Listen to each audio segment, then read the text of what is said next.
What is happening, everyone? I'm taking you again on another mobile job. So today we are heading out to do a polish and ceramic coating on a brand new Bronco, I believe it is.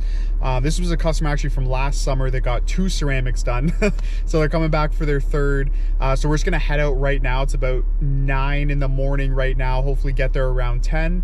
And then I'm just gonna show you guys the whole job. So here we go, a brand new 2023 Bronco. As I've mentioned, I've already done a couple of coatings for this customer, and after he waited over a year to receive this vehicle, he gave me a shout right away just to make sure we could get a little protection on there. As you can see, the wheels and running boards got a bit dirty, but overall the paint isn't too bad. That being said though, we'll still be going ahead with a decontamination wash anytime we touch the paint with a polishing machine or if we're applying any kind of coating or sealant. Starting with the wheels, I'm using a pre-wash solution to break up some of this dirt and grime on the wheels, tires, rim faces, barrels, and even the wheel wells. After blasting that off, I'm going to start with the cleaning chemicals. I'm going to be using P&S iron remover and brake buster from the same company, of course.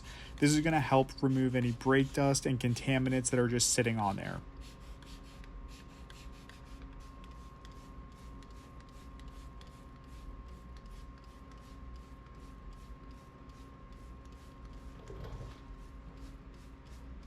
After letting that settle for a minute, I just soap it up with my car wash soap to give it some lubrication for the washing.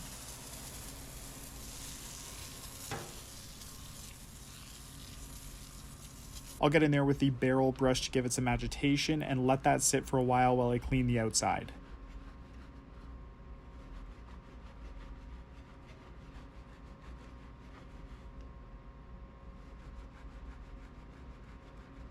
A nice tire brush will get in between all that lettering, make sure we're going to be removing whatever is on there.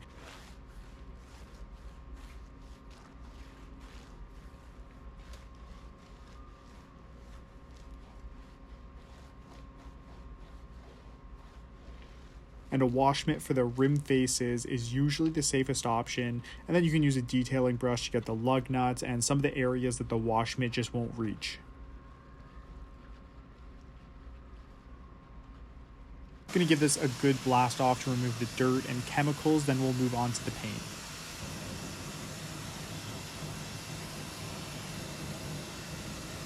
Starting with a pre-wash solution again, even though this vehicle looks okay to the naked eye, the color makes it slightly trickier to see what's actually on the paint, and just to be safe, I'm just always going to do a pre-wash and rinse solution no matter what. Even though it's new to the customer, it doesn't mean that it didn't go through transportation, probably multiple times, and sat on the dealership lot outside.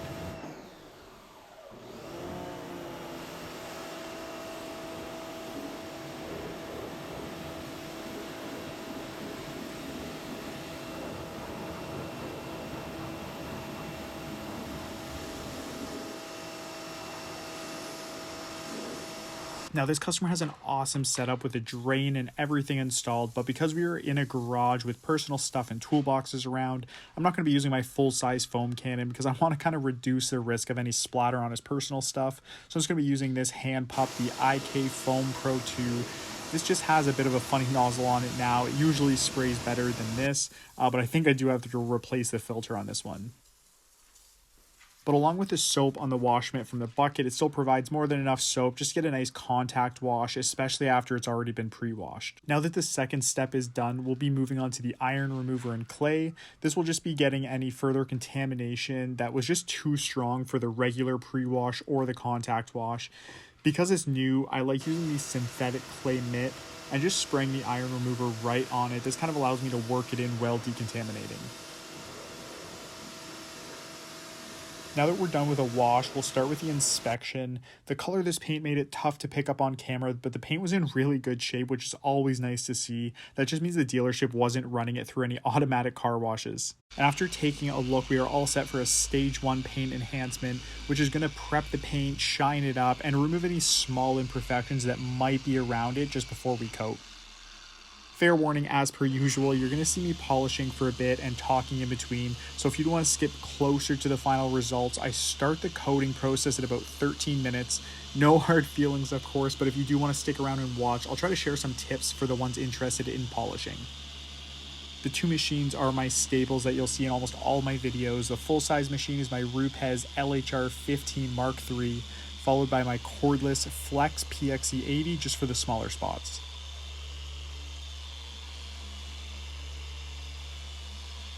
For the pad and product combo, I'm going to be using Rupes Fine Polishing Compound with a yellow foam pad. Now, kind of a cool alternative that I found recently was the waffle style foam pads. These are technically designed for rotary machines because they reduce the amount of heat produced, but I find they work really well on this nice and clean paint, just like this Bronco has on a DA random orbital polisher. It still applies the same polish, but we're just kind of reducing the heat, which is just a bit of a bonus. Although typically you're not going to generate much heat on a polish anyways. You'll notice on these panels, I'm usually working about half a panel at a time on the doors and the fenders. If it was a correction, it would be a bit of a different story, but on a stage one like this, I find it an absolute waste of time working in such small areas. If you have any experience, you should be able to work slightly larger areas with the exact same results. I'll typically start by moving faster on a slightly lower speed, such as 2 or 3,000 RPMs. And this is just kind of to spread the product around the area I'm going to work in. And then once there's enough polish spread throughout, I'm going to turn that speed up to about 4, and I'll start polishing in a more uniform pattern and kind of slowing it down a bit as well. So we'll have about 4 minutes of polishing here. Of course, 4 minutes out of a longer process. If you are interested, stick around and watch it. If not, go ahead and skip to about 12 minutes and 40 seconds. I think that's about the time when we're going to be starting the coating.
The one thing I didn't record was the isopropyl alcohol wipe between the polishing and the coating. You'll always want to give it a really nice panel prep or ISO wipe before coating, just to make sure there's no residue left behind that could kind of affect the bond of the coating. You'll see me coating basically everything. We're coating the hard top, the plastics around the fender, the bumpers, the paint. The only thing getting a different coating is going to be the windshield, which will be P&S Inspiration View Glass coating. That's more of a 6-month durability, which kind of lines up to the maintenance cycle of a ceramic coating, so I find it works out pretty well.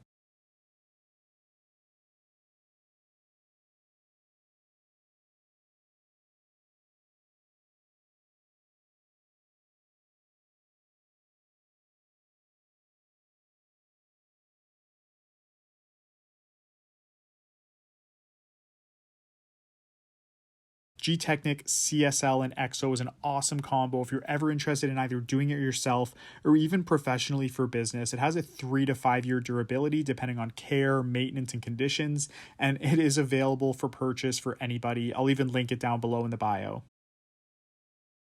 Some quote unquote professional coatings will require a certification, which essentially you paying a company so they'll let you apply the coating. And there's typically some requirements you have to meet in terms of business. But granted, training is reasonable if you don't have any experience or very little. But I've personally applied both consumer, prosumer, and certified products, and this here is still my favorite combo. Ceramics are not scratch proof. It may have some scratch resistance and it's a sacrificial layer of protection, but your vehicle will still get some marks in it. That's why I prefer the 3 to 5 year range. Even a 2-year ceramic coating is a really good option. You could just apply EXO by itself, and that's a really good 2-year coating. But then after that amount of time, you're going to want your vehicle probably repolished to remove any of those imperfections again, and then recoated to bring it back to maximum efficiency again. I've seen those 8 to 10 year coatings, and after a year or two, the customer starts getting those light markings around the vehicle, some small scratches, swirls, maybe even some deeper scratching from some accidents in, parking lots or anything like that. Door dings is quite common as well. And in order to recoat that, you can be looking at getting into sanding, correcting, and coating, which can be kind of an expensive process. So this can be removed without sanding if needed and recoated, which makes it much easier. So as long as you can repolish and recoat, it's just a simpler process for yourself or the customer. And in my opinion, just a better way to go. I always include rim faces and the windshield coating in my price. It uses such little product and I have to clean those surfaces anyways. So in my opinion, it's not something that I feel like I need to charge for, but it really does make a big difference for the customers or even yourself on your own vehicles. This vehicle was new, so there's no crazy transformation here, but the good part is that it will continue looking this good because the customer takes care of his vehicles by hand washing regularly. So now that he has a brand new Bronco, it's going to stay looking brand new for a lot longer. Go ahead and subscribe for daily detailing content, give this a like, and just comment down below if you have any questions about getting your vehicle coated or even just doing it yourself.